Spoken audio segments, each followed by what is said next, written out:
Welcome to another episode of Bringing Down the Grindhouse, a podcast where we discuss horror in media.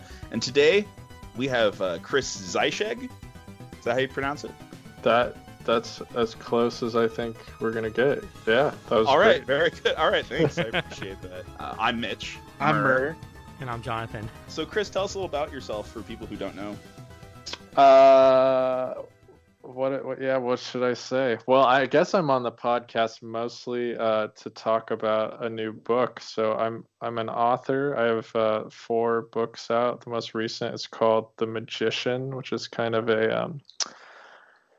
a horror / auto fiction story about I don't know, a lot of things. But I think probably at this point more people still know me as the ex-porn guy Danny Wilde, which I guess is fine. I'm really fucking over it though. I've been out of the industry for a while, but I did spend like nearly a decade fucking for a living, so I guess, it's out there.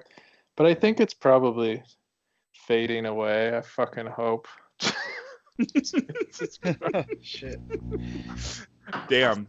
I mean, if you're trying to distance yourself from it and whatnot, that sounds definitely good. I could see why that would be like really annoying and whatnot, because you're just trying to move on to a next part. Well, it's not even like I care that much. I just the sort of aftermath of getting out of porn, which I don't know if we'll discuss that, but just like the past 6 years or so, I just have come to hate it. I just hate it. It's just so fucking boring. I guess it was fun to like have sex in movies when I was in my 20s, but all this sort of business around it I just find unbearable at this point. And I'm almost out. I have a few clients who actually I work for in production and post-production a little bit, and they're lovely people, and I love a lot of the people that I met in porn, but I just really hate it at this point, to be honest. It sounds like that. It sounds like you express a little bit of that in the book as well. I would say so, because it seems how close is the main character Chris to you in this story, would you say? Well, so I started writing that book about 5 years ago, and at that point in my life, it was probably one of like the most tumultuous times professionally, emotionally, and otherwise. I had recently quit the adult industry, kind of for medical reasons actually, but it just put my whole life in a kind of firestorm, as I wasn't prepared for that financially, and it was kind of my whole existence in a way. And then I had entered this relationship, which is kind of talked about in the beginning of the book, which was also just fucking ridiculous. And it's weird to look back on it now, because I'm in such a different place, and I would say I'm much happier actually. So it's kind of strange to think about it as having to do with my real life. But at the time, yeah, I would say probably the first 50 pages or so, before there's like really extreme violence or anything, is not 100% true, but it's very fixed in a reality that was going on at that time in my life. So yeah, I don't know. Very, very interesting. You said that it took you you've been writing this over for 5 years, correct? Yeah, like on and off. On and off. But it took me probably that long in total. Yeah, I had to stop in the middle to work on a different book that another publisher had kind of greenlit.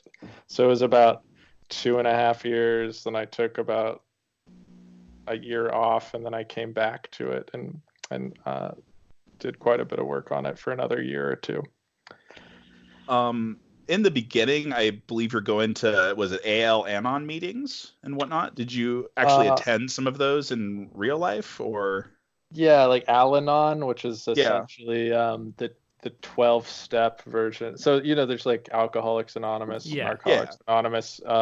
what they call Al-Anon is people who are like friends or family of addicts, essentially. So, people get into these like patterns of, I guess, enabling addiction and so forth. And I didn't have a lot of experience with that. It was, again, it's weird to talk about this relationship because it's so in the past, but like, yeah, I guess it affected me heavily, and I was like watching this person, try to kill themselves on a very regular basis, and I was just very emotionally involved. So yeah, just seeing someone like OD once a week, and then Yeah, I tried going to some Al-Anon meetings. It didn't end up being my thing, but yeah.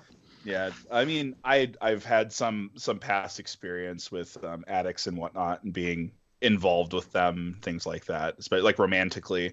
So I totally kind of see where you're coming from for sure when it comes to just seeing them waste themselves all the time. It's pretty sad. But anyway, I will say though, Al-Anon I've never heard before your book, so I mean it is giving a little bit of awareness for a lot of people who don't know people that are addicted to addictive personalities, or they have friends or family that are addicted to something, and trying to enable or support them or try their best to just be a person for them. So.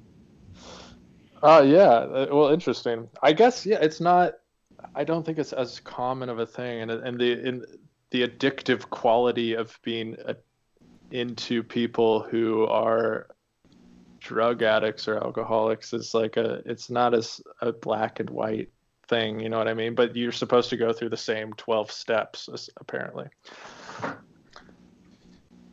Yeah, no, cool.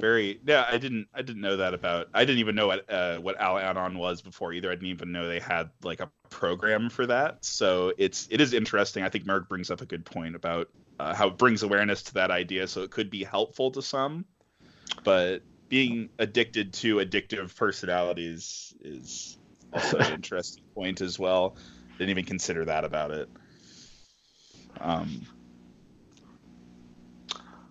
Well, yeah, I don't know. I mean, maybe that's a good byproduct of it, but I also, I'm really against having a kind of an ideological bent to my work at this point. So if it's helpful to people, I guess that's good, but I almost rather it not be. Okay, I got you. So let's move on to the next topic. Black magic. Do you have any knowledge or books that you've read that informed you on how the character deals with it in this book? Right, exactly. Yeah, well, what can I cite? I mean, I don't know if you guys got to the end of the book. It's kind of fat, but it has a kind of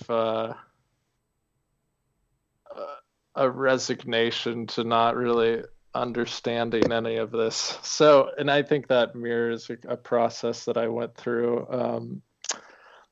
So there was, I think, at the beginning of this book, or beginning of writing this book, this intention of mine to really fuck with my life in a kind of negative way. And, the relationship that's mentioned, because we were both sex workers, or I don't know, I guess we were both actively sex workers at the time. My ex had like this sugar daddy guy, and he was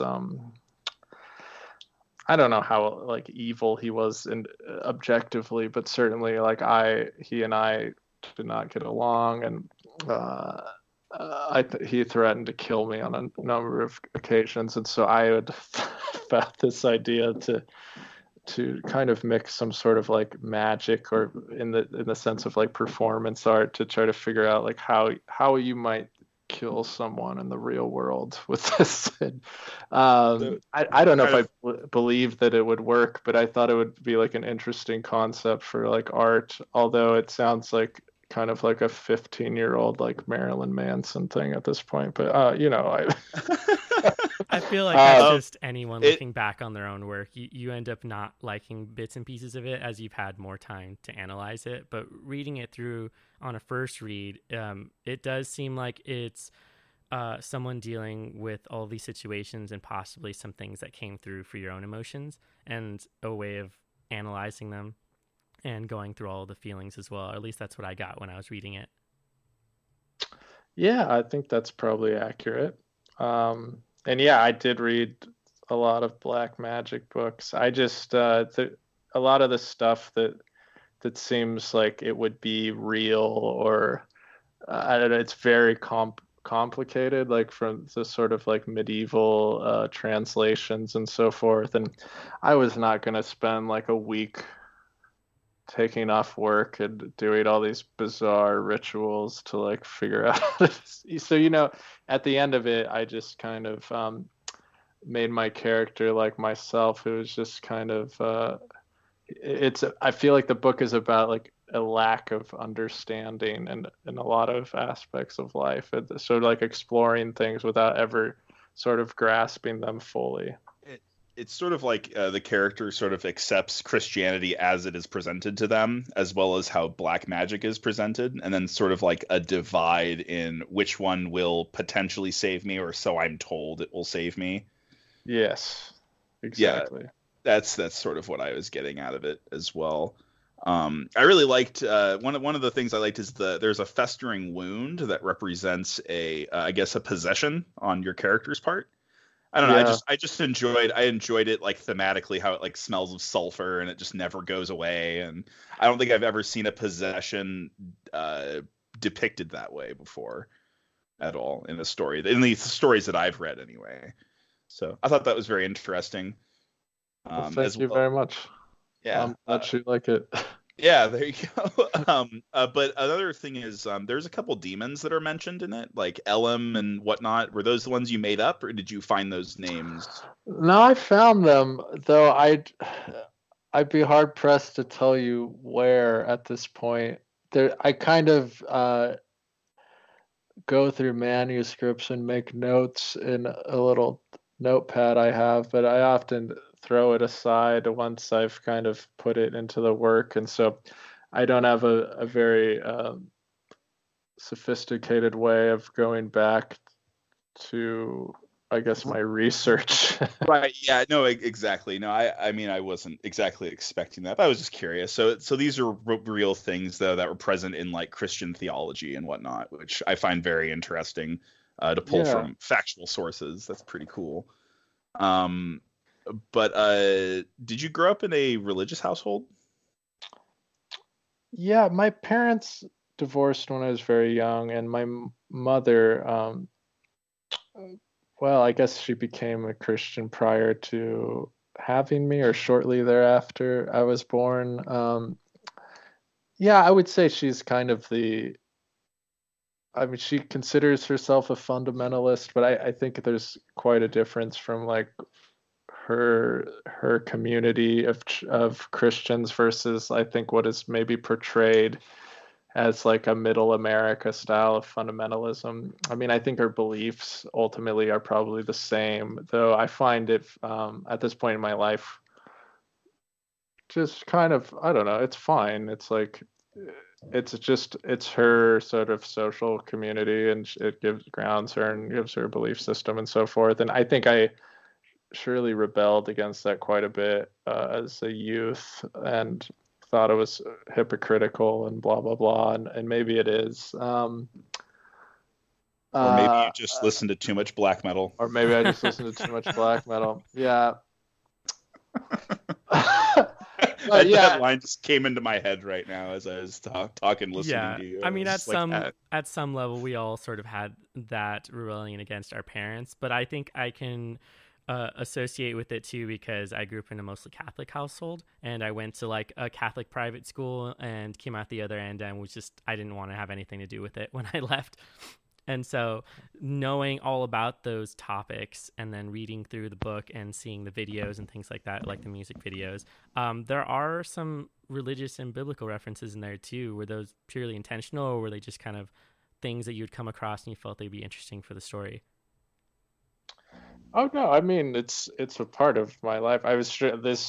It informed my, well, I don't know if it formed my belief system. I think I actively rebelled against Christianity once I was probably 12. So anything prior to that, I mean, I guess at some point I probably considered myself a Christian. I don't have a firm memory of that, but it was around me. It was in my life, and right.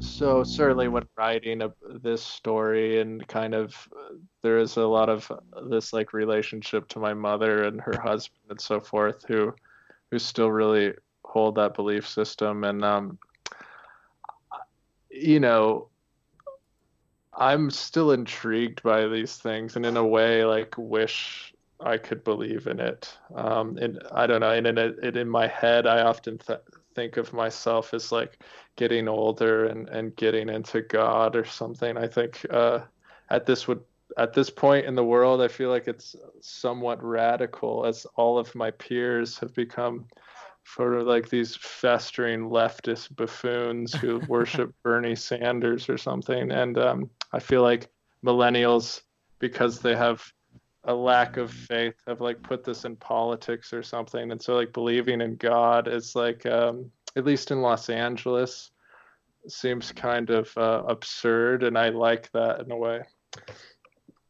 I agree with that.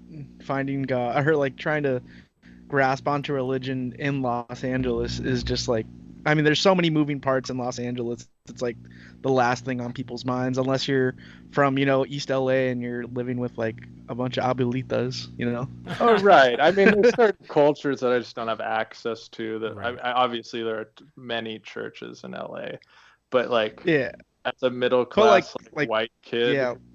I feel like there are a lot of people who grew up like me, rejected it, and now have this certain opinion that, I don't know, it just seems very standard in LA, right? Yeah, I would say it makes so. sense, especially for the age group that you're referring to. Yeah, it's definitely like just being like of faith in anything is kind of like looked down upon a little bit, I would say. I mean, I've seen it for myself. I've seen it from other people that I know, and gradually, like as you get older, you stop giving a shit really about, as long as like the person is treating you all right or not bothering you, you kind of move on from it. But now there's like a ideal way to be, and that's kind of like what we're seeing in California, or at LA anyway at this point. Right. Well, you start seeing people who are feeling conflicted about whether or not they should be a part of a religion or not, because it does bring a sense of community to a lot of people. And it makes sense that it's beneficial in that way, where people feel like they have someone to go to, someone to talk to about things, whereas anyone who's rejecting it kind of feels like they're on their own and kind of getting pushed out of whatever community they're in. So people feel conflicted at a time when there's crisis. And so something that's going on now, people are starting to figure out whether or not they want to be part of a religion, or if they want to have their own spiritual beliefs. Yeah, do you witness that among your peers? I'm curious. Yeah, I mean, definitely. Yeah, I mean, there's a lot of things with a lot of younger people, how they are kind of similar to yours, where they grow up in a household, or they were forced to go to church when they were a kid. But now we're seeing more of the kind of alternative ways of spirituality. You got a lot of people, messing with tarot, a lot of people delving into Wiccan beliefs, as well as black art or black magic, slightly, but only because it's kind of trendy. Like, it's kind of a thing that's true. A lot of people are getting into. I mean, nowadays when I meet people, they'll ask me what my astrological sign is for like the third or fourth question. I mean, yes, I witnessed this as well. Oh man.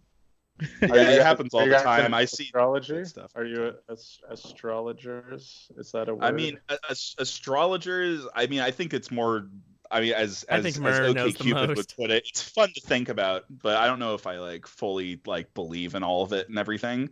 But it's weird when you're just kind of like basing everyone's personality off of a single sign or something along those lines. It's fun to think about, but I don't put a lot of investment in it. Yeah, and the thing is, like, with nowadays, I mean, I know a person who, before they do anything, like, the first thing they do is read tarot cards. And, like, for me, I feel like that's kind of, like, kind of annoying. It can be annoying, but kind of weird because like the thing is your whole day is upon you looking upon these 3 cards. So you're like, oh, I'm expecting a call from somebody today, I guess. Okay, something bad is going to happen. I wonder what's going to go down. So you sort of fulfill it yourself. Yeah. Kind of just like kind of second guessing yourself or like thinking like, oh, this person's a Leo, so I know that they're going to try to be in charge. Like, I think it takes away the randomness of the universe out of the equation because you're expecting and you're thinking about stuff consciously without things just happening naturally. Okay. With that being said, though, what is your sign? That was a great transition. So, from what I understand, that I am I'm a Libra, but I believe I'm on the cusp of Scorpio. My birthday is October 21st. Okay. Sweet.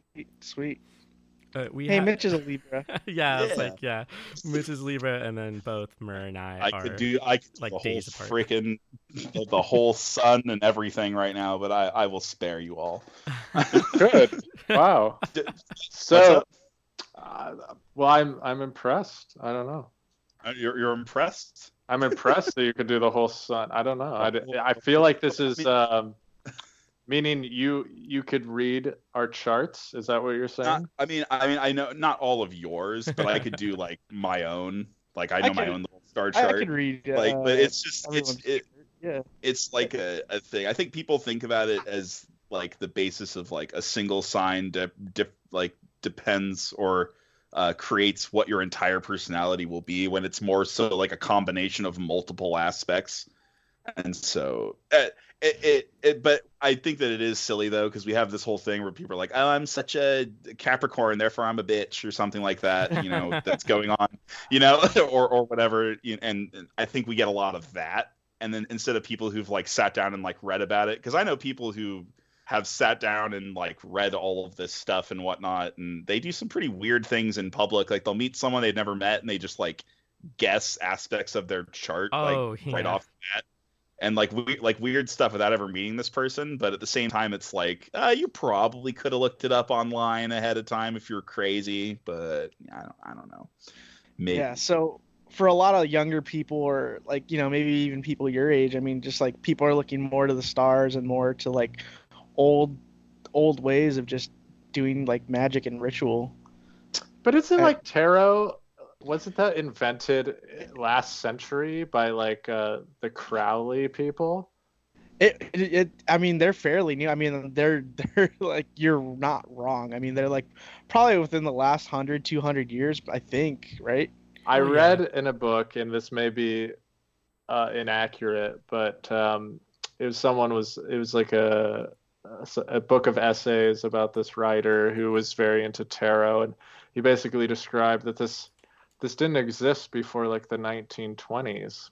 Oh, geez. So when people tell me about like this old stuff, I think it's based on teaching people about older traditions, but I'm pretty sure that like either Aleister Crowley or one of his disciples, so to speak, invented this as I think it was Rider-Waite.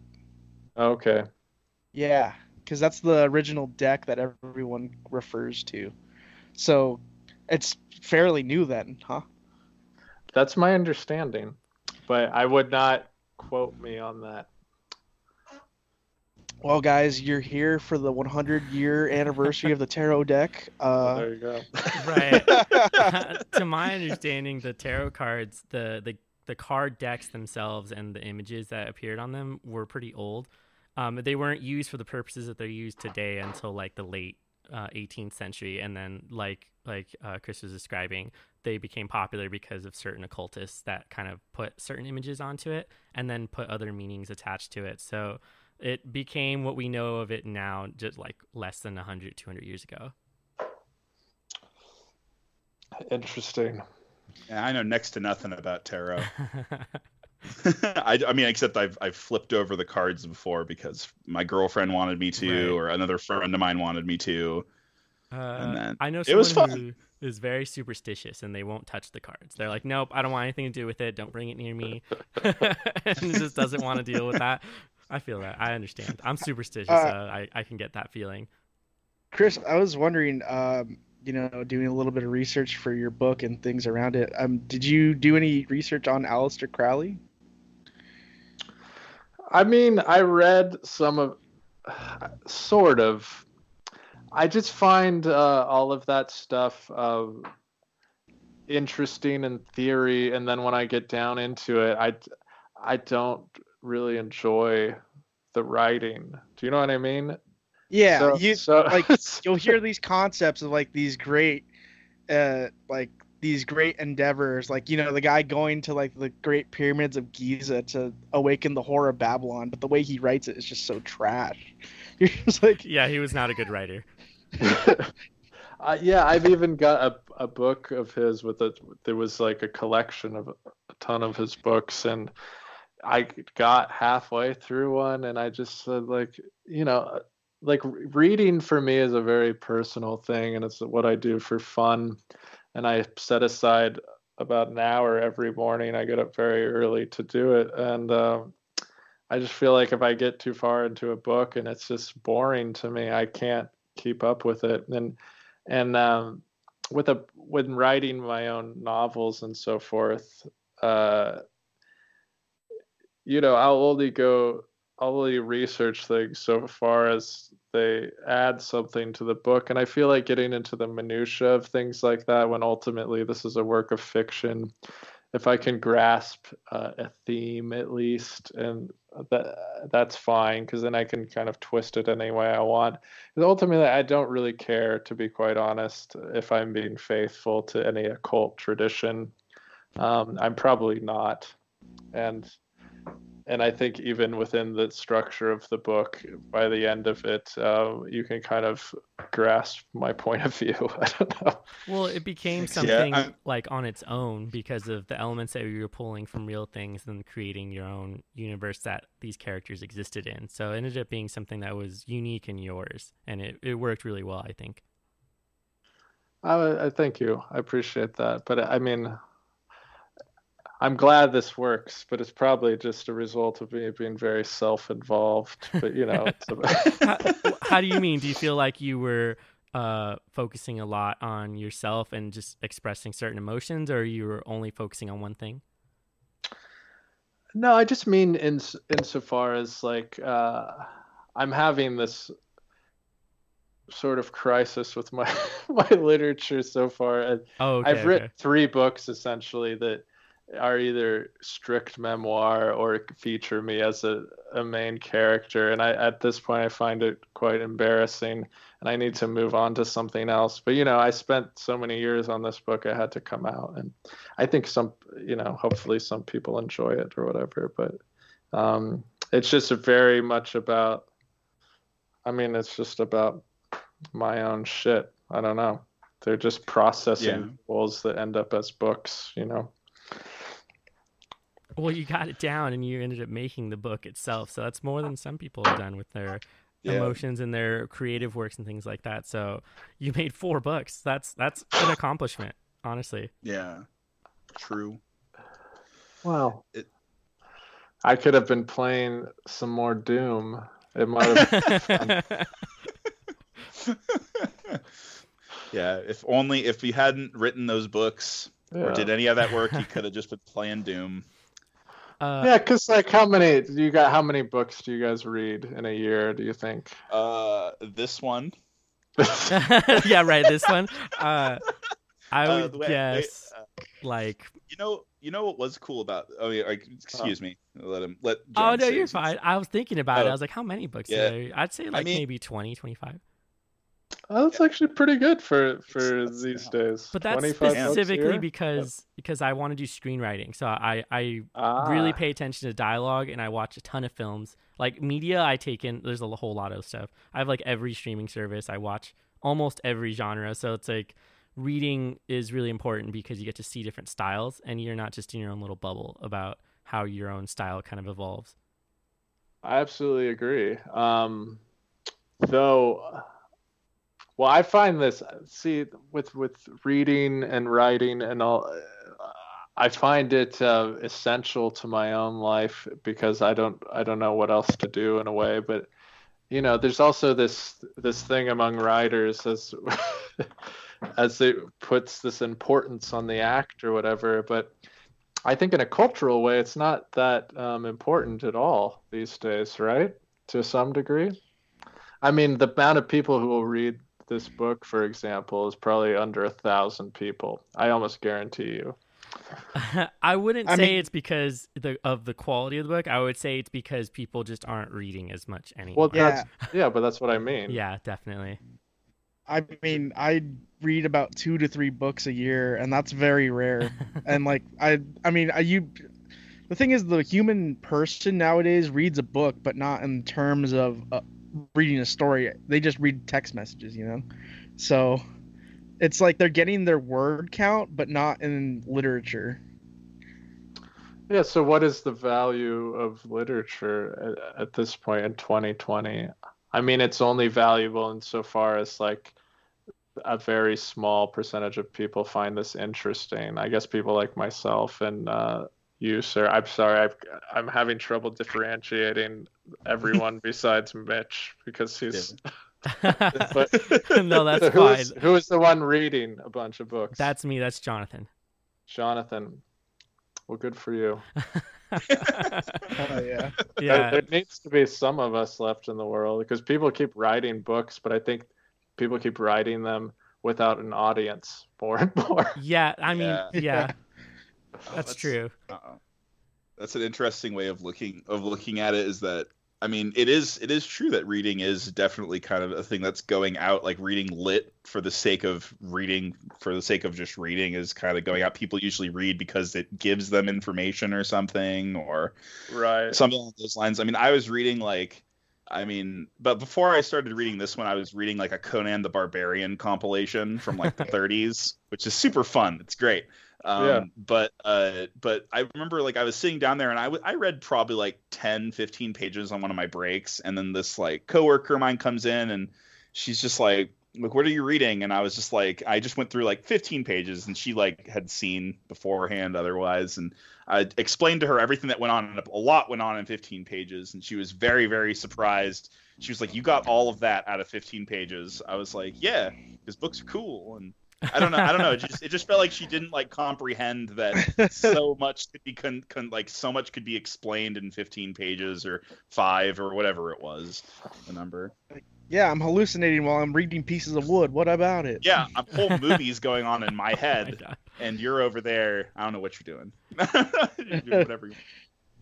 I was curious though. You mentioned you have your other books. What are those other books about? The most recent one before The Magician, it's called Body to Job, and it's sort of a collection of stories, but it's structured in such a way that it's my memoirs of working in the adult industry, and I guess the year or two after I quit, and that was through my last publisher. They're called Rare Bird. They kind of have this subdivision of their press that puts out books by sex workers, and I don't know. I'm actually very proud of it. I think it's another book that I wrote over the course of many years and kind of came back to and restructured later and added some new material. And the one before that is called The Wolves That Live in Skin and Space. And it's, again, a piece of autofiction. It has a lot to do with some aspects of the adult industry and kind of like bisexuality. And it's also a kind of existential horror novel as well. And then the book before that, I just don't recommend you read, so I'm not going to tell you what it's about. I think it's pretty bad. I wrote it when I was very young, and I suppose I could look into getting it taken off the market. Oh, it's that extreme where you're like, I don't want it on the market anymore. Well, I don't know. I mean, it represents a period of time in my life when I was young and not very good at writing. But gotcha. I don't know there was some famous author whose interview I read recently who said that you shouldn't publish anything before you're 30, and oh dang, I kind of agree with that now. I think that's true for most people. Yeah. Chris, what authors inspired you in your writing and whatnot, things like that? Well, when I was in high school and first probably getting into thinking that like books could be cool or whatever, I think probably my most obvious influences like Bret Easton Ellis. But then I think he's like a gateway drug, really, because I think he's probably at that time he was maybe the most successful quote unquote transgressive fiction author, though I don't know that anyone can write transgressive fiction at this point. And then I found out in my early 20s about Dennis Cooper. I don't know if you've heard of him, but yeah, I actually what was it? I think I was in a thread of yours at some point, like some years back, and I think I read The Sluts from Dennis Cooper. I also read God Jr. from him. Oh wow! Also at one point, yeah, no, because he was I needed a new author to read, and so I think that was one of your suggestions, and I was like, sweet, I'll just fucking pick this up. Why not? The Sluts is amazing, right? Oh, The Sluts was really good. No, I really liked that book. I still tell people like today, I think like you should check that book out. It was wild. I really liked the how it was all set up in what do you call it, like online forums, like intentional typos and things like that, and it's got like that whole evolving storyline, and you can like it causes so much vision from just reading what are essentially like forums and a lot of stuff. And then there's that whole like the whole castration scene in it and whatnot, like fucked with me like too hard. I couldn't handle it. I have to say the first time I read that, I was past that whole chapter, or I don't know if it's really a chapter or not, but I was at I think a Korean restaurant. I lived in K-Town at the time, and I was like eating some kind of I don't know, maybe an egg roll or something. It just, I think I almost threw up. It was just that visceral. Oh, yeah, man. it really stuck with you. It really stuck with me too. I think I even threw it to my dad once. I was like, Dad, you should give this book a read. And he enjoyed it. He enjoyed it. Yeah, you have a different relationship to your father. So. Yeah, I definitely do. My dad's he's a character. Yeah, well, I think Dennis Cooper is still probably one of if not my favorite contemporary author. Maybe the only person who might compete is the French author Michel Houellebecq. I don't know if I'm pronouncing that right, but he puts I don't know, his books are amazing. He had a book come out the end of last year in the US called Serotonin, which I thought was fantastic. Very cool. I was gonna say that I think that now that you said, because when I was reading it, I was like, this reads like this is like Bret Easton Ellis or like it has like that prose feeling of those two authors of Cooper and Ellis. Anyway, so I thought it was pretty interesting. It has that kind of like that punchiness to it. You know? Yeah, I mean, I think I've developed a kind of minimalist style, and I think if you go back, like Ellis was informed by like Joan Didion, and Cooper, probably Dennis Cooper too, though I don't know. He has a lot of other influences that I'm not as versed in. But those books, just when I was a younger person, were just very influential, and not just because of the subject matter, though I think that's what struck me first, because they're obviously dealing with explicit violence and sexuality in a kind of fun way, and then but there's a style about it, like that you don't find in like a Stephen King book, for example. Yeah. Like in a Stephen King book, it doesn't feel like there's any sense of style that you're reading. You're just kind of like in it for the story or whatnot. I mean, when it comes to Stephen King, I've always felt Stephen King was very much he was like a teen horror fiction writer for adults. Yeah. kind of thing. That's how I've always felt about him anyway. He has a formula he uses for all of his writing, and he inserts things as he needs them into the story, so it's easy to read. And it does give you the impression that someone is sitting and telling you a ghost story, as opposed to someone telling you the story themselves and expressing more of the emotion that was going on. I felt like when I was reading your book in particular, it was very close to screenwriting, to script, where you would see a lot of dialogue that would happen. And to me, it felt natural because I'm used to reading scripts. But I wonder if anyone else would find that they were missing something, possibly because of the transitions between the scenes. And it also seemed to be that it was back to back. But it was interesting, and I liked the style. And it even, like you said, it was your own style that you were creating in it. And I think it works well for the content that you were having in it. Thank you very much. And yeah, to your point, I mean,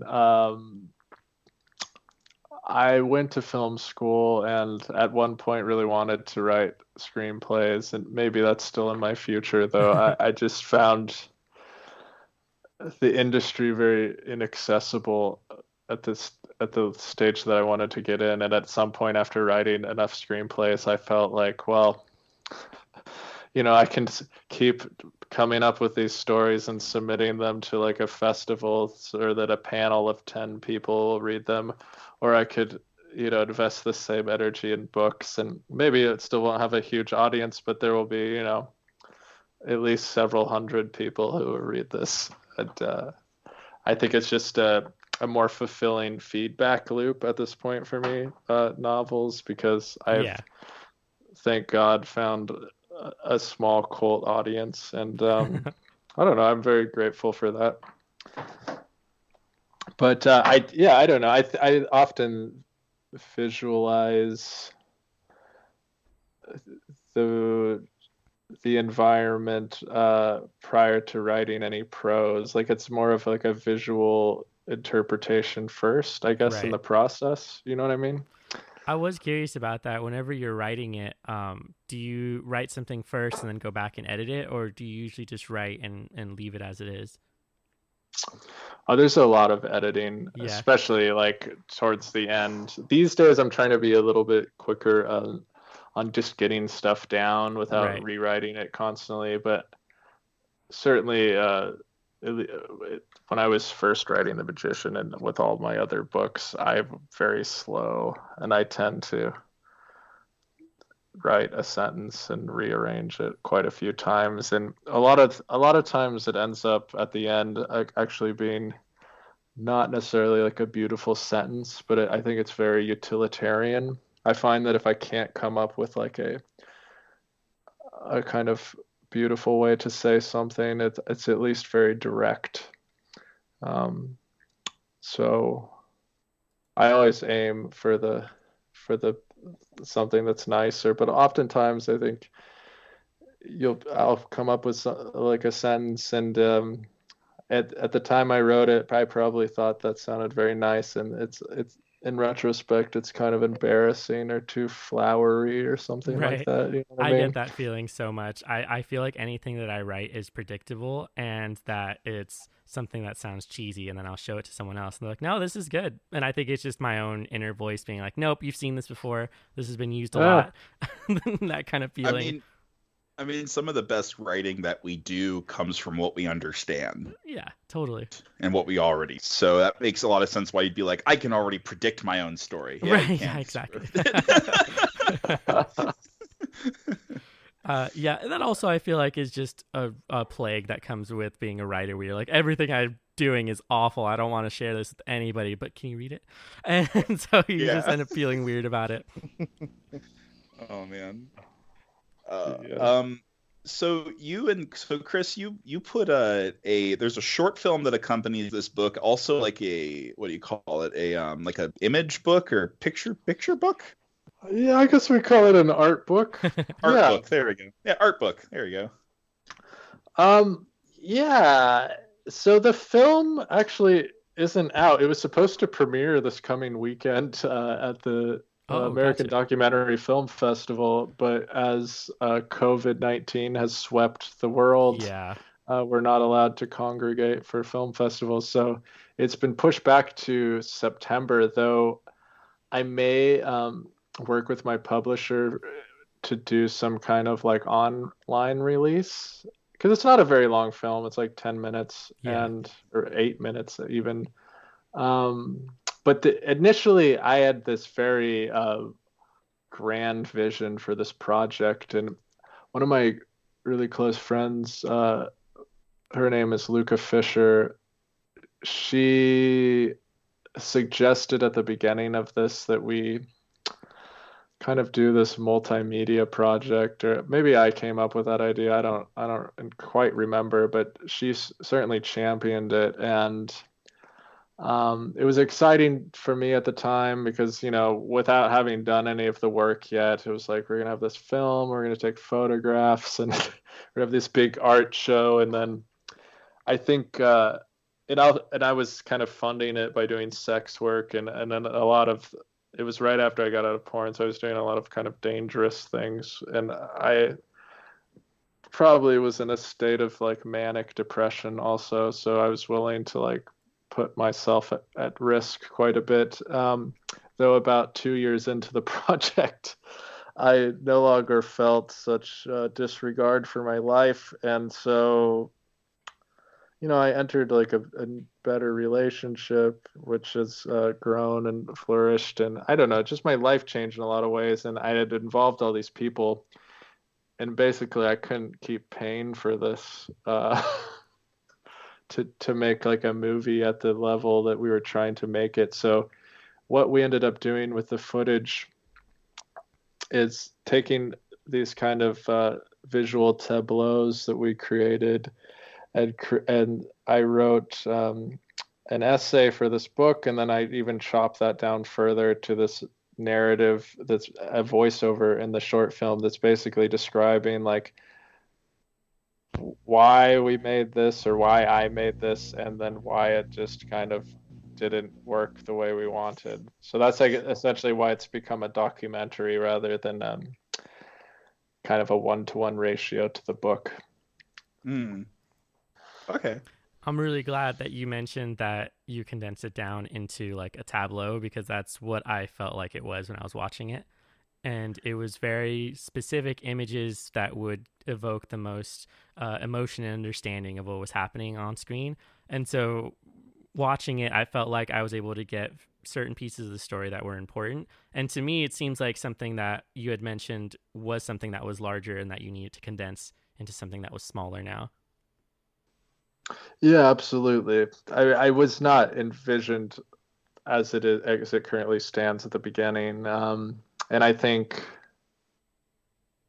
well, I don't know. I mean, the photographer Gina Canavan and the film director Matthew Condart were very gracious with their time, and I feel kind of bad in a way that I think they felt as if I may have strung them along because I came to them with all this excitement in the beginning, and as I've told you, this took me 5 years essentially to write, and I think a lot of that steam kind of fell away, and then the financing and so forth. So by the end of it, I'm not sure that they really understood what they were on board with, and so yeah, I don't know. I hope that they're happy with it. I think our relationships have changed and everything. Everyone has kind of moved on with their lives, and it's a kind of, the vibe of that movie is very specific, and I don't know that everyone still enjoys that, if that makes sense. The people involved with it. Oh, gotcha. Okay. So what's the name of this band you were in? Children, I think. Yeah, I was in a band called Children. I mean, it has the possibility of continuing in some way. It's not like either. It's a 2-person band. It's industrial metal, I think is the easiest way to describe it. Okay. Yeah, this really interested me when Mitch was telling us about you as a person. I think the style of music that you guys play is like, it's really good. I think you guys pull it off really well. Well, I appreciate that. Industrial is like one of those things that like has always just been one of those genres that I respect, and personally I wanted to ask you what were like some of your influences when making this kind of music. You know, at the beginning I didn't know that much about industrial. I didn't grow up with industrial music other than like the most obvious like bands, I guess. So I was aware of, well, I don't know if you could say Nine Inch Nails is an industrial band, but I knew about like KMFDM, stuff like that. But I grew up into like underground metal. So okay, I moved to Los Angeles in my early 20s to go to school and do porn. And then I met this guy, Chad Fierstead, who I think is still performing in the adult industry under the name Chad Alva. And he was the first guy I'd met in the porn industry who essentially had a similar music background to me. And he had been in a lot of like underground metal bands and actually had toured with some mid-range like metalcore bands in the early 2000s. Like he was in Dead to Fall and bands like that. So sweet. You know, we both really loved like Converge and ISIS and like bands like that. That early 2000s metalcore make you fucking like you got your keychains fucking dangling from your jeans while you're throwing down hands. Yeah, I mean that was like my whole high school like Hell life. Yeah. So I was getting more into like American black metal, I guess, in my early 20s, like Wolves in the Throne Room, stuff like that. And I wanted to start a band with Chad. And I played guitar, he played bass. We didn't know that very many people in Los Angeles, and we certainly didn't know anyone who could drum and who could do that like blast beat style of drumming that we needed, except for some people we vaguely knew who were kind of like studio musicians or who would tour with bigger bands and just didn't have time for us. So it can't, the reason we started experimenting with like the industrial side of things was out of necessity. It's just I needed to have some sort of backdrop to what we were doing. So I started programming the drums with Reason, and then we started adding other elements, and eventually I kind of liked that, and it became, I think, the bigger part of our music, whereas I think the guitar and everything, certainly by the very end of our band, was almost it was there, but it wasn't the main focus. Yeah, you guys went more electric rather than like guitar and drum bass, which has, of course, but yeah, went more like the electric route. The riffs went hard. I'll give you that. They definitely do go hard. Yeah. Well, I mean, yeah, it was a cool. I don't know. I'm really proud of the project. I think it just was a matter of why did it fall apart, really? Yeah. I don't think it ever really got traction, and maybe that has to do a lot with my lack of ability to promote it in such a way. I don't really like going out that much, and I think the last tour we went on really solidified this for me. We went up the West Coast, and I just remember sitting at this bar in Seattle, and you know, it was not a packed show because we weren't really that popular, and I don't know that I want to like just continue dumping money into like hanging out at 2 a.m. in like a shit dive bar with like 15 fucking like methed out black metal guys. So like one dude is just like, yeah, this is fucking great, but that like I don't know what the point of that is after a while. It's like, I feel it. Well, the thing is, like, when you're a touring musician or like someone that's like trying to get traction and doing your thing, you know, you tend to try to get a snowball going, but there's always those like there's shows. I know I have a lot of friends who play just regular old hardcore. They're like, oh yeah, so our van broke down, but we're still gonna make it to our Kansas show. Who the fuck's coming out? And that room was filled with like 14 people, but they're like, hell yeah, I'm fucking stoked. Like, you know, like you take what you can for sure, but I know it's a very uphill battle, especially when you're starting out. But that being said, I wanted to ask you, what was your favorite show that you played? You know, a good show that you had that you were just like, wow, that was actually really fucking good. That was a lot of fun. Like, that was a good time. Fuck. What was this? There was a band we played with in Glendale that's like, what the fuck is this? It's like, so, is it Killed by Robots? Do you understand? Do you know what I'm talking about? There's a guy who does like a grind band, and it's just him, and he builds all these robots to play the music.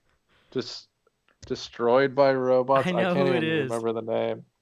It's fucking amazing, and that show is like packed, and that was one of like the funnest things I've seen. We also got to play with like quite a few cool acts.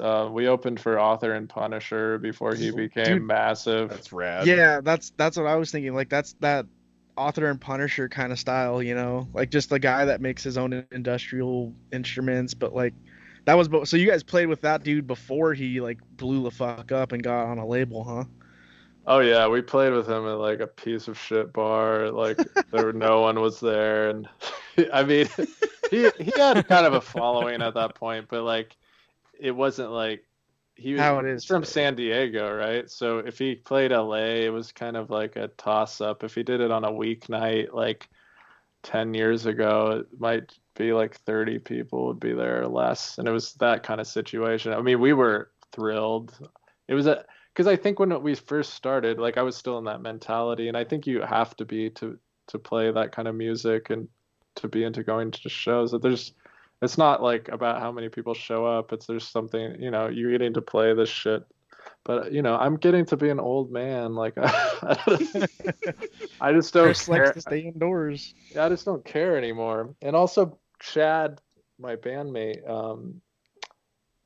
you know, I think was kind of moving towards projects where they were giving him more traction, and he started I think like 5 other bands, and he was on tour with the Primals, which is like, I've heard of that band. Yeah, they're like a rock band with started by the vocalist of Darkest Hour. Yeah. Oh, what? That's super cool. Yeah. I didn't know. That's awesome. So it's not metal at all, but you know, I think it's more accessible probably, and I don't know. So he was just doing a lot of different things, and I think wasn't as focused on children. And then I got like a normal job, and I just felt like the only thing I was doing outside of my day job that people gave a shit about was the books, and you know, I only had so much time, so that's basically my thing now. The music, I don't know. I mean, hopefully sometime in my life I can get back to it, but yeah, that's cool. I mean, you guys have a good amount of music, would you say, online still? We put out 2 EPs. Both of them are on Spotify and probably other places you can download. They're on Bandcamp, Spotify. I don't even know if iTunes is still around, but it used to be on iTunes. Yeah. The last song we did, I don't think you can find on any of those platforms because it was a Rihanna cover, and we did not ask permission, so we can't really put it on platforms that will give you money. Makes sense. I think the last time I did stuff. Well, I mean, I did one review when I worked for Coma Music Magazine. I did a review for the first EP, which I thought was really cool sounding. It was very different from other stuff I heard. It was a good mesh of like your like black metal industrial sound. You were the one that did that, huh? Yeah, I was the one. Yeah, I did. Yeah, I did the review for that. Well, that's super cool that you remember now. I do. Yeah, I'm sorry I forgot, but don't worry about it. It's not. Like I said, I'm old. Yeah, no joke. It was like 8 years ago almost. Like it's crazy to think about that, but it was like 8 years ago. But that's how I like ran into you at the time. And it was just like, it was the most hilarious like friend request ever, because I was just like, why am I getting, who is this random guy like fucking trying to add me? I'm like, who is this? Oh, he's in that band I just reviewed. Oh, that's sick. All right, yeah, sure, bring him in here. It's fine. And then it's like, then you like scroll through your wall, and then really interesting posts start coming through your wall during like 2012, and you're like, what the fuck? And then there you go. No, and then I think I went to go see a show in, was it Santa Ana, LA? I think it was like downtown LA. I think I went to go see Children down there like the one time. It was like Sash. Yeah. I think it was like Sash, Claws, and Axes, I think was the other band that was playing there. And then there was that one like 2-person bit with like the guitar with just the mod and then the vocals, and he was like running around rubbing on people and stuff. Yeah, I think I know what you're talking about. Fuck, I Yeah. can't. I forget the name of the. No. Yeah, what were they called? I like those guys too. Yeah, they were awesome. They were super rad. I know Jesse probably remembers. My buddy that was with me probably remembers. I'll talk to him later. Get back to you. Okay. Last question that I have for music though, because I mean, I just fucking love music, man, and I dig yours. So I was just wondering, the vocals. I mean, how did you get your start with doing vocals like that? I mean, they're super brutal. They're very intense. I mean, you going from you being in the adult film industry into a band like that. I mean, like, was there anything that I don't know. Did anything put 2 and 2 together? I don't know. I was just really wondering about that because I didn't see a vocalist out of that. Well, I played in like bands you probably never fucking heard of when I was in high school, and it was all like that early 2000s metalcore era stuff. I was not a vocalist back then. But I think that's just the dumbest way to say it. It's probably that like once I started writing songs where I thought that I might be able to do the vocals, I would take little demos and put them in my car, and when I'm on the freeway, I just try out screaming because it was the only place I knew that it wouldn't bother anyone. So yeah. I kind of just developed my ability to do that probably driving to work, I think. There's so many good ideas that happen in your car on your way to work. I get so many good story ideas while I'm driving. Well, I think it's a time where we're not on our fucking phones. Yep. We're not like, there's no stimulus really other than you got to just get to where you're going. So yeah, I think we need those times to just think. I feel like I would definitely have someone just drive me around at some point if I could, so I could just get into that zone and figure out what I wanted to, how I wanted to progress the story, and it would work out really well. The meditation taxi. Yeah, exactly. It's just like personal kind of thing. It's kind of obscene things I would spend money on. Yeah. Oh man. I will say I'm in that same boat though, that you were describing though, like where you're just listening to your own demos and just trying to scream because it's like maybe you're embarrassed, maybe you don't want to fucking bother people around you, maybe you live at a fucking home with family, but like the car is always the best place for sure. The car is the best place. Yeah, I agree. That's pretty dope, man. I mean, that's kind of where I'm doing all my vocal stuff from too. That's when I started like getting into doing it for the band that I'm in now, because I never saw myself as a vocalist in the first place. I was like, no, I don't do that. I'm not worth my salt at all. And then like one day I was drunk at karaoke one night, and then someone had a Monomarth on there, and I was just like, I'm gonna do that. Let's just do that. And then I did it, and then my buddy's like, you're pretty good at that. You did it at Monomarth karaoke? Yes, amazing. I did. Yeah, it was so good. I've heard him do it too. It's really good. Yeah, one of my buddies, like, he runs karaoke nights like at multiple bars, and he has his own setup, and he's got like a Mastodon and a Monomarth track on there, and it was pretty rad. I was surprised that he had it on there too, but hell yeah.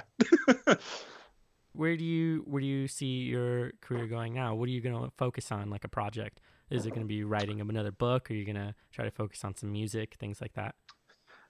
Well, I'm always writing another book, so I'm currently working on that. I don't currently have plans to release any more music. I think there are inklings of doing more film work. I mean, my day job is I work in post-production, so Okay. I'm a video editor and do motion graphics for a living, and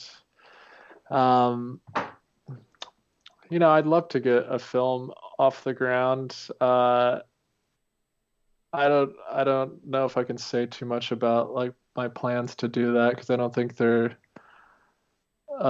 concrete enough to be like this is coming sometime soon. Gotcha. But certainly there are balls rolling, and if nothing else, you'll probably just see another novel in like another 2 years or something like that. But yeah, I write almost every day if I can, and it's at a slow pace, but it's consistent. So I feel like I'll probably crank out a book here and there for as long as I'm still interested. I don't know.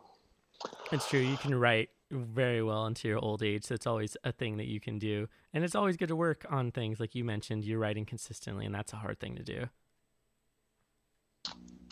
Yeah. I mean, I don't know, it just depends. I mean, I don't write that much every day.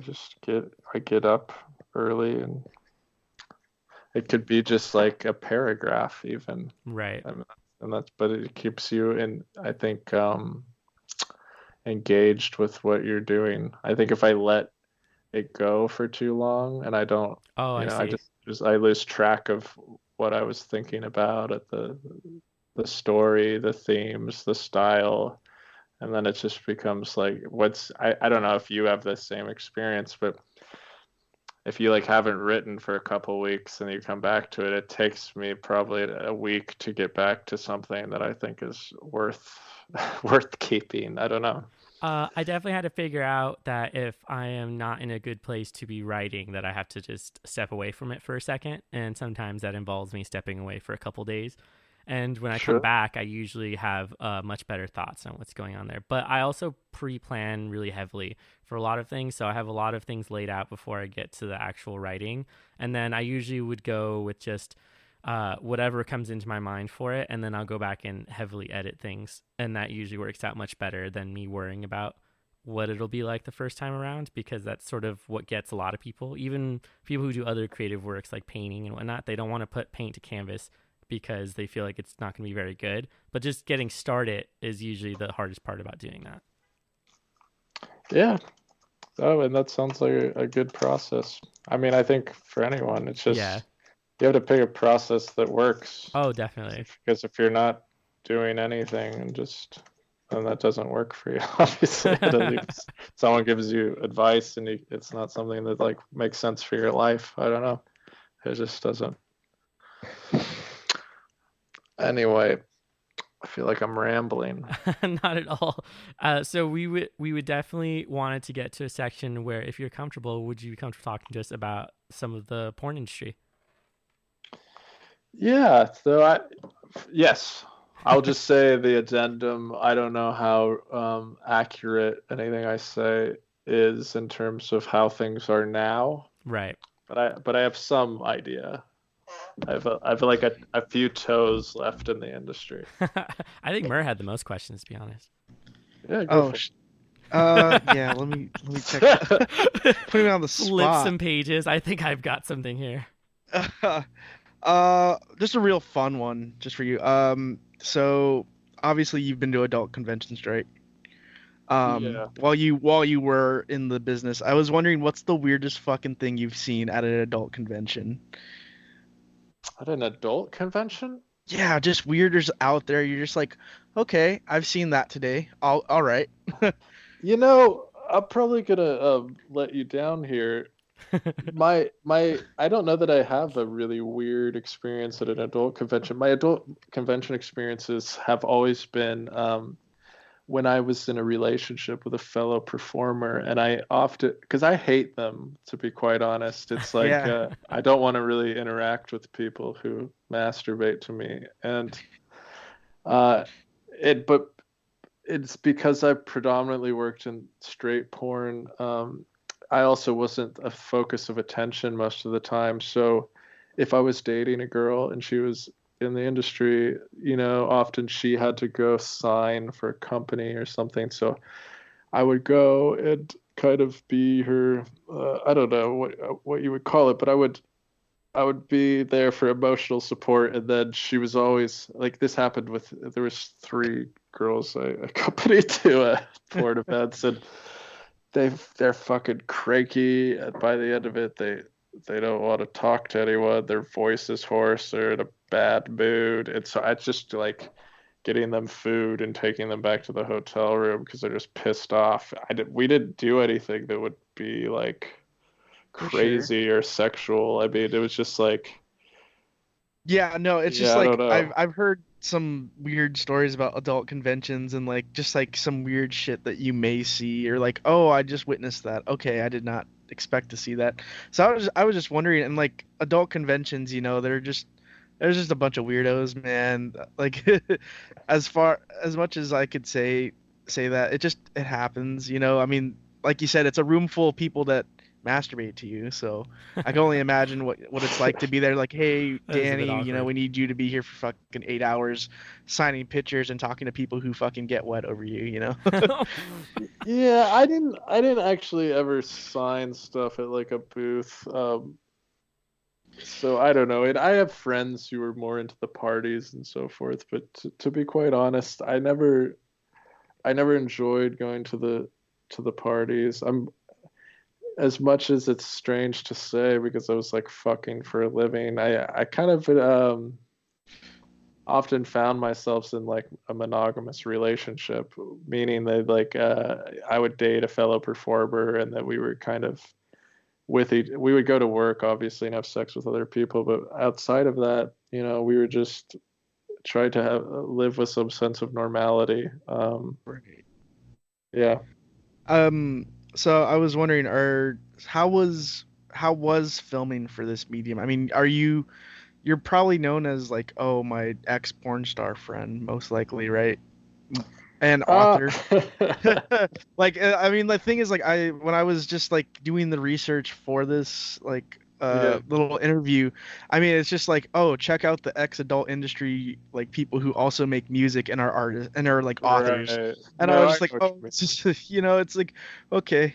I mean, like, I get the label, but like, I just want to know how it was during your, your 20s, like when you started, and like by the end of it, how you felt. I mean, in the beginning, this was new. It was certainly a novelty. I didn't think that I was getting into a career. I think I did my first scene when I was 19, almost 20 years old, and it was for like a BDSM company for kink.com. And to me at the time, it felt as if I was doing something kind of bad that would like be a story I could tell later, but the people I met on set were actually quite professional, and they paid me more than anyone else had ever paid me to do anything in my life. And it felt this like sense of I don't know, empowerment is the wrong word, but independence. Something like it felt nice, to be honest, to be like looked at in a sexual way, because I think I was very shy in high school, and to have people be so obvious about like, we're paying you to have sex, and this gaze directed at you, I don't know, it gave me a lot of confidence that I don't think I had before. And so I think at the beginning that was helpful, both from like a self-esteem point of view and just finding my way in life, because it gave me some financial opportunities to do things. I never made a ton of money, but I was trying to go to school. I was like trying to get through film school, and it allowed me to do that. I think midway through my career, once I got out of school and kept doing this, I think it dawned on me that like this was not necessarily so fulfilling. And maybe, I mean, it wasn't bad. I have to say that, like, aside from the sort of medical reasons that I had to quit, it on a daily basis was not like a terrible job, and often it was actually quite fun. I mean, there were bad days, sure, and some like weird shit that went down and exploitation, blah blah blah, but I didn't have a lot of like negative feelings towards the industry. It was kind of in the very end. I mean, I'll just briefly say I got, I suppose, psychologically addicted to erectile dysfunction medication, which every guy in porn takes. I don't care if they say they're not, they're lying, other than maybe like 3 guys. Wow. Okay. And you know, I was taking this from the age of like 20 to 28, I think, and because I was taking it so often, I was getting to the point, I don't know if I was actually addicted to it, but I felt that I could not perform without taking the stuff. And I ended up in the hospital for priapism, when your erection won't subside. And I don't know, I've said this in many an interview. It was terrible, blah, blah, blah. They had to drain my penis with a giant needle. Oh, wow. And I know I'm saying that with some like throwaway vibe right now, but it was horrific. I don't recommend it to anyone. And I quit the next day. And the time that there's about 2 years thereafter where I didn't know what else to do. I didn't really have any skills, so to speak. So yeah, I was gonna ask you, like, how was, you know, finding work after leaving porn? Did you have like some issues with that, just trying to find your way in the world for the next, you know, however long it was? Yeah, of course. I mean, I had gone to film school, so I had some basic knowledge of video editing and film production, but you know, instead of graduating and going to work as an intern somewhere, I kept fucking for a living because I could make more money, and I had sort of established this life. I had rent and so forth. I couldn't just go and like not make any money. You know what I mean? You've all been to school, I suppose. When you get out, it's fucking scary, and like it takes a minute to get on your feet. So I don't know if it was a bad decision. It seemed right at the time to like keep doing porn and then occasionally work on stuff. Like I did self-produce those music videos and so forth, but I ended up doing a lot of like really low-end jobs for porn production, like being a PA. Eventually I got to edit some stuff. I landed a job working for James Dean, actually, for a few years, doing a lot of his production and post-production. Damn. But I was also essentially a prostitute to kind of get enough money to subsidize my life. And I think that was kind of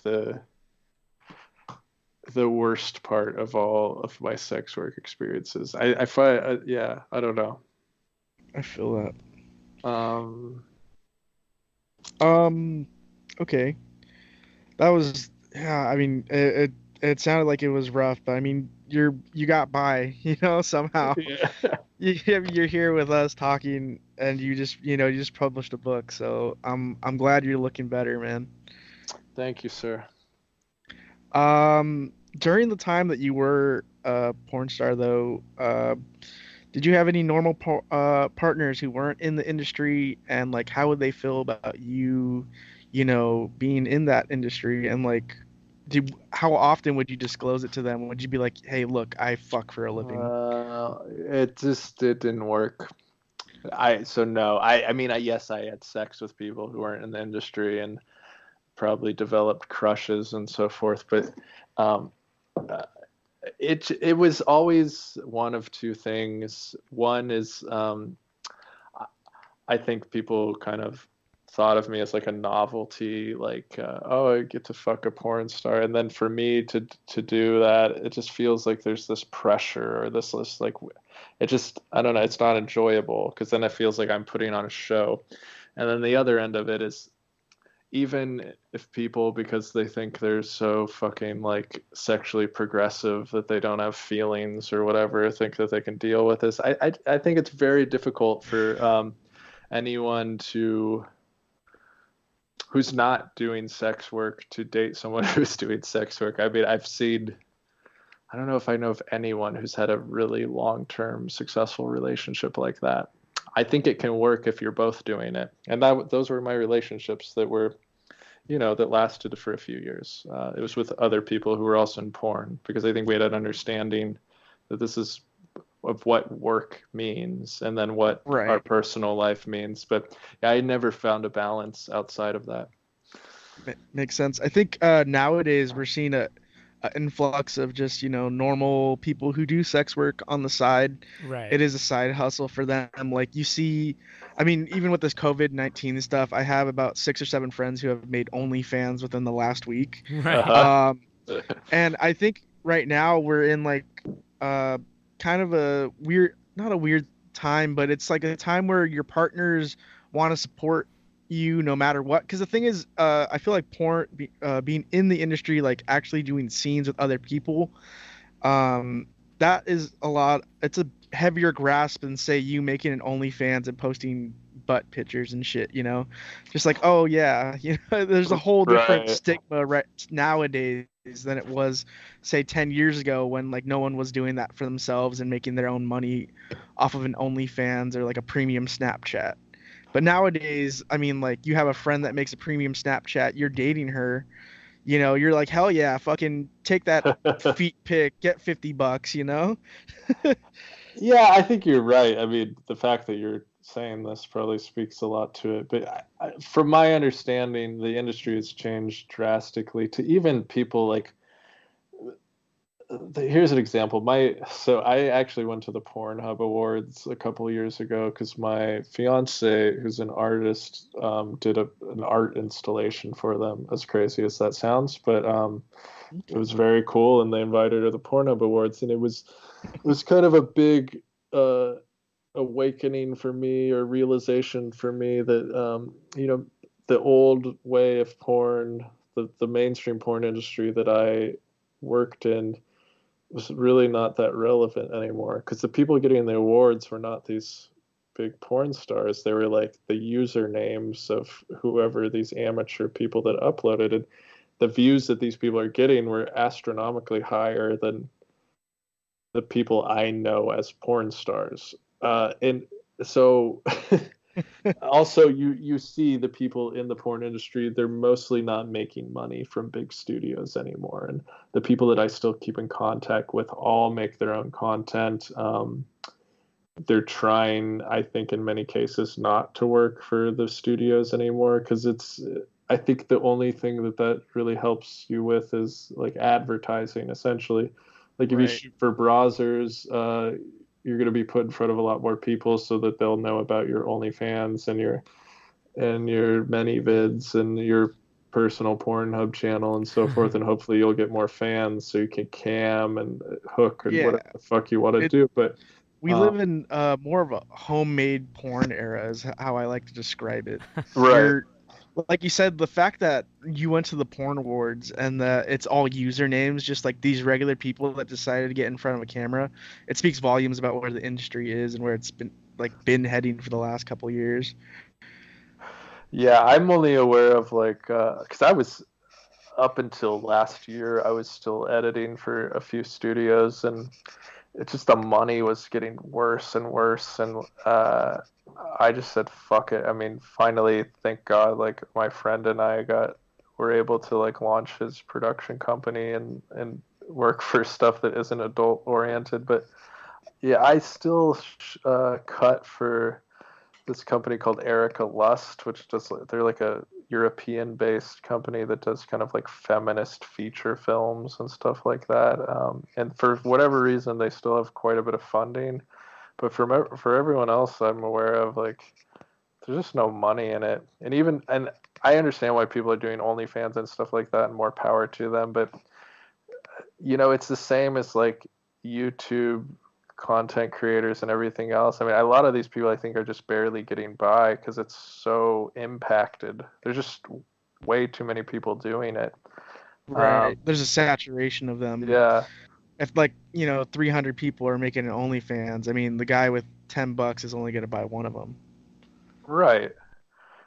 and there are like big fish out there, but you have to find someone who's like obsessed with you, and then that comes with its own kind of perks and pros and cons. Yeah, your pros and cons, some right? Serious danger. Were you ever in a situation where you had someone like that, where you had like a serious fan or someone that was like really into you and they wouldn't let off?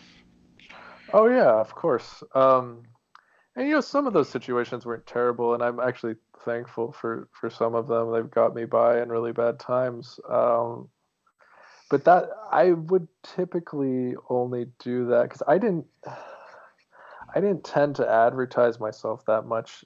But in the couple of years after I got out of porn, like, people would email me, and if I saw that there was kind of an in that they might be interested in paying for this or that, I would kind of indulge it. But I think that my problem ultimately is if I found one of those people who was like very into me for one way or another, I think I would play into the game of their sort of emotional involvement to a point where it became really draining for me. And I feel like this happened numerous times, and then I would just get stressed out eventually and just ghost them because they would claim they'd fallen in love with me or like make these big plans for our life or something. And, in my head, I'm just playing this role essentially. But, when I look back on it, I was like, yes, I said this and that and to kind of facilitate them believing these things.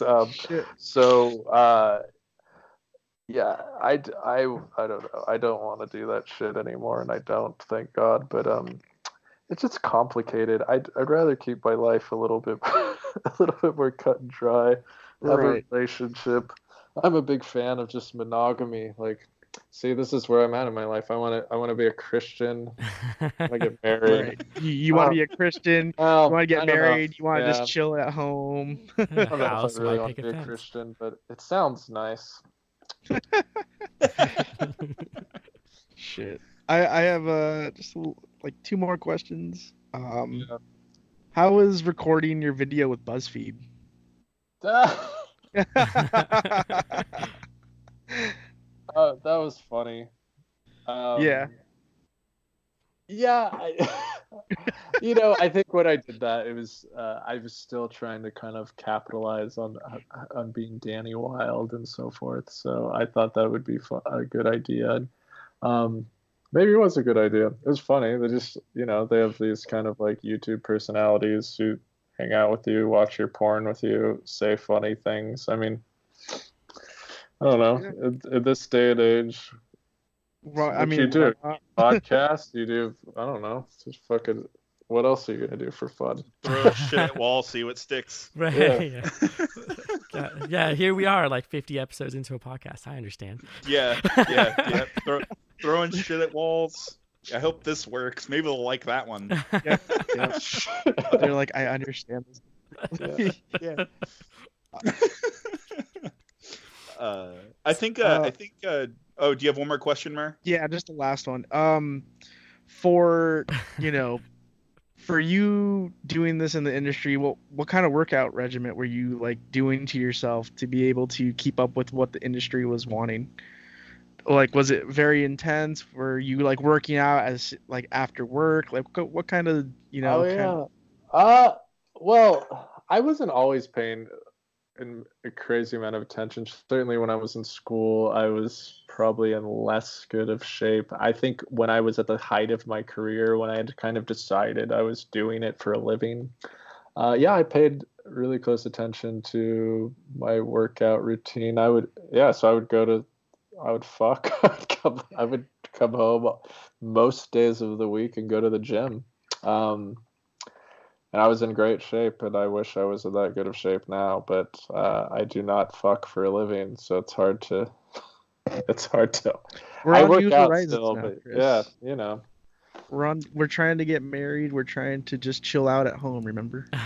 Yeah, but I still, you know, I would like to be in good shape. I don't know. I want to get back to my birth weight. Sounds good. Hell yeah. I'm very not body positive at all. I feel like that's a terrible movement. I feel like we should all be incredibly self-conscious and unhappy with ourselves. So truth. Yeah, and we are. Come on, everyone's unhappy with something about themselves. Yeah. Like and whatnot. Like I stepped on a scale today and it was very sad. Oh no! But it was good. That means that there's improvements to be made. There's stuff to do in this existence.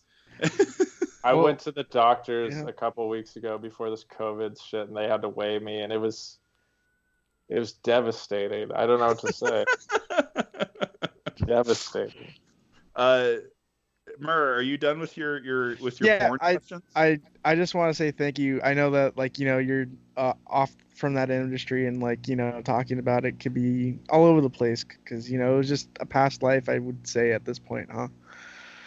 Yeah, more or less. I mean, whatever. I'll answer whatever question you want. Yeah. What's your favorite color? It's probably black. I don't know. Wow, mine too. True metal kids. Right.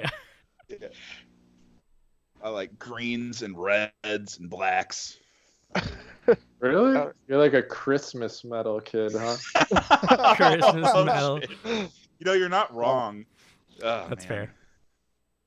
Blues. Anyway, so beside the point. To bring this all back to the horror, I guess the horror genre. To bring this all back, one last question for you is: what do you appreciate about the horror genre, and do you have any favorite films or media of horror? What I appreciate about the horror genre, I'd like to say that I'm a big horror fan, and yet I don't. I mean, I watch the big horror movies every year that everyone talks about, like the Ari Aster movies and stuff like that. And I gotta say, probably in the last few years, those have been my favorite. I thought I'm a huge fan of Hereditary. I know it's a kind of divide down the middle movie. Right. No, that's a cool one. The Heredity's good. Yeah, we liked it. Yeah. And what the follow-up, Midsommar, was pretty fun. I thought excellent. Yeah. I just saw Invisible Man on the. I still need to see that. Oh, I think we're getting to that one next. I think, or at some point soon. It was, I think, really well done. I mean, it's not like horrific or whatever, but it's just a nice, just slick-looking thriller that just reminds me of those.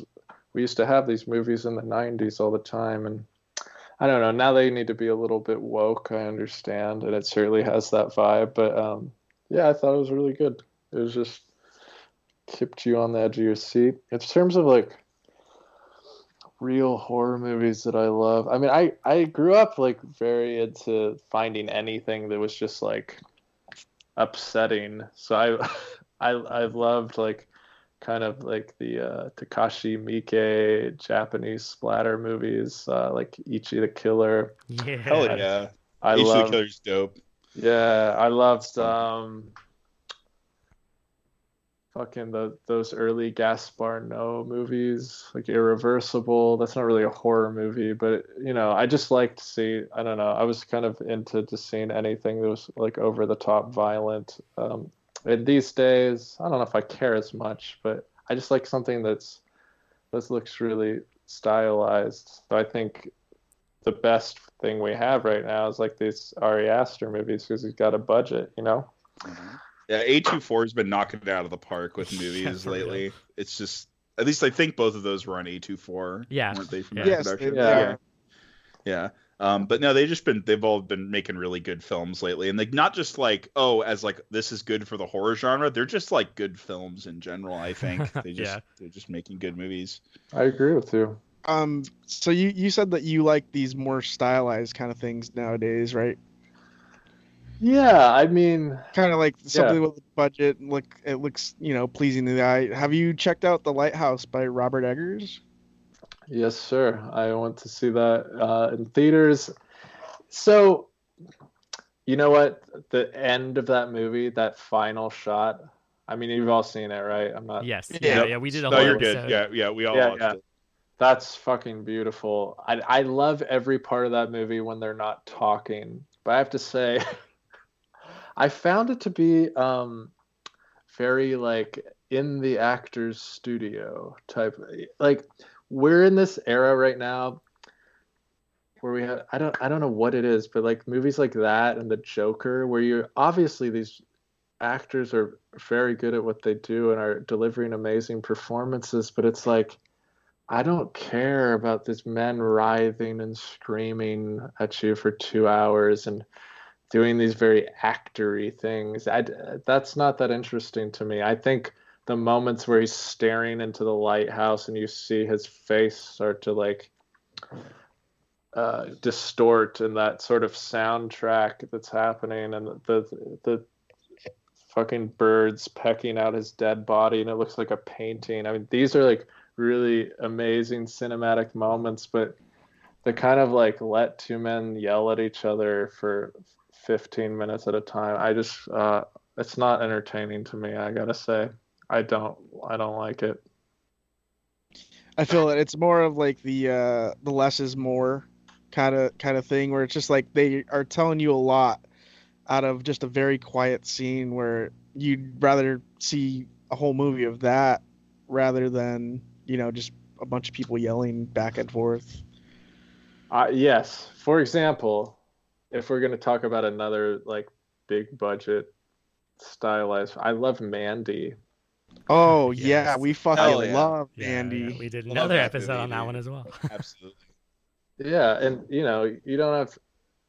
I mean, obviously, there's like the Nicolas Cage screaming and and the aftermath of his wife being killed or whatever, and his crazy performance. But it's just like there are just so many amazing cinematic moments in that film, and yeah, I don't know. I'm not that interested in actors at this point. I just want to see something kind of. I mean, I feel like you want like a whole package deal, not to interrupt you, but a whole package deal where it's like, I want a good story, I want some decent delivery, and like a decent script, and like let's get it to the end of the story, and rather than like focusing on all of these, like it's like listening to like, I don't know, listening to like Yngwie Malmsteen go off on something. You're like, sure, you're playing a billion notes, but who gives a shit? Like, what are you like taking us to? Where are you saying, et cetera, et cetera? That's a very good analogy. Yeah. Because he's good at his guitar. I don't know. But yeah, do you want to listen to it? Yeah, but where is he taking us? Like, like, yeah, exactly. But yeah, I see exactly where you're coming from. I really liked The Lighthouse, but I can totally see why it would drag some people and why it was so like divided on as far as opinion goes. It was very much like it. And you should like it. I'm glad you enjoyed it. And I didn't dislike it. Am I saying that correctly? I liked some moments. I think the end of that movie was beautiful, I have to say. Mm-hmm. Oh yeah. Well, I really, really want to thank you for taking the time to talk to us about yourself and about things that are interesting to you as far as like the films, the books, the content, things like that. Where can people find your works? Like, do you have a website? Are you on social medias and things like that? Yeah, it's hard to spell my name. I'm fucking up on the SEO side of things. Well, we'll definitely put it on the episode itself so people can just copy paste. Yeah, I have a website. It's ChristopherZeischegg.com, and it has links to all that shit. I'm also on Twitter as Chris Zeischegg. I'm on Instagram as Chris Zeischegg. I'm on Facebook as Christopher Zeischegg. I'm talking about my my like brand site. You can find me Yeah. on my personal Facebook, but unless, well, I'll accept your guys' friend requests, but if Right. it's someone who listens to this, probably not. Like, fuck Yeah. you. That makes sense. Yeah, but the recent book actually is a little bit hard to get if you don't know where to find it, because it's on a very small press and they hate Amazon and Gotcha. have decided not to sell there. So you have to get it either in a store, which is not possible right now because we're all in fucking lockdown. Yes. Or you have to go to their website, which is amphetaminsulfate.com, which I have links on all the websites and social pages. So I don't know if you want to buy it. It looks cool. It's a big fat book. Yeah, I mean, we'll figure out a way like to serial killer zine. We'll figure out a way to get a link for it. That way, people can go take a look. Just real quick, do you guys have any recommendations on horror movies I should see that are new-ish? Ooh. What are some new movies that came out? Well, definitely the ones we've mentioned. Go ahead. Well, I will say The Color Out of Space was a fun one. If you're looking for more Nicolas Cage, more. It's on my list. I haven't gotten to it yet. So you recommend it? I heard some people. My friend Chad said it's like one of the worst movies he's seen recently, but we don't agree on everything for sure. Yeah, we don't agree on a lot of things. So I'll watch it. I'll let you know. Yeah, absolutely. Yeah, it was. I enjoyed Color Out of Space a lot, especially if you're like the Lovecraftian side of things when it comes to horror stuff, and it has a lot of that in it. And it was, it's definitely a movie Nicolas Cage would be.